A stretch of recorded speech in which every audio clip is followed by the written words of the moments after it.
তিতাবৰৰ টাইকোৱাণ্ডো প্ৰশিক্ষকৰ বিৰুদ্ধে যৌন নিৰ্যাতনৰ অভিযোগ উত্থাপন হৈছে। বহিৰাজ্যৰ শিক্ষকে যৌন নিৰ্যাতন চলাই পলাবলৈ লওঁতেই আটক কৰিছে আৰক্ষীয়ে। আৰক্ষীৰ জালত পৰিছে দিল্লীৰ অভিযুক্ত প্ৰশিক্ষক আকবৰ আলী। আৰু সমগ্ৰ ঘটনাক গাপ দিয়াৰ চেষ্টা চলোৱাৰ অভিযোগ উত্থাপন হৈছে প্ৰশিক্ষণ কেন্দ্ৰৰ স্বত্বাধিকাৰীৰ বিৰুদ্ধে। প্ৰশিক্ষণ কেন্দ্ৰটোত স্বত্বাধিকাৰী আছিল পৱন শইকীয়া। অভিভাৱকৰ অভিযোগ মৰ্মে আৰক্ষীয়ে আটক কৰে আকবৰ আলীক আৰু তিতাবৰৰ দজাং টাইকোৱাণ্ডো একাডেমীত এই ঘটনাটো সংঘটিত হয়।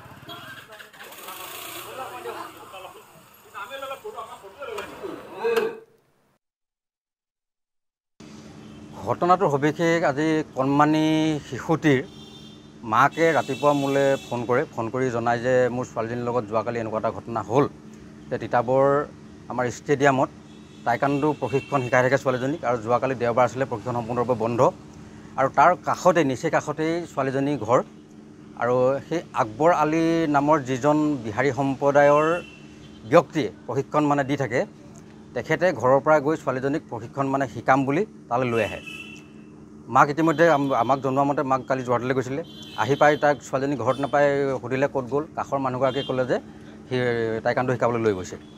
তাৰপিছত মাকে গৈ দেখে যে তাইক টাইকোৱাণ্ডো শিকাই আছে, কিন্তু ঘূৰি আহে। মাকে ঘূৰি আহি কাপোৰ কানি সলাই পুনৰ মাকৰ কিবা সন্দেহ উপজাত পুনৰ আকৌ যায়।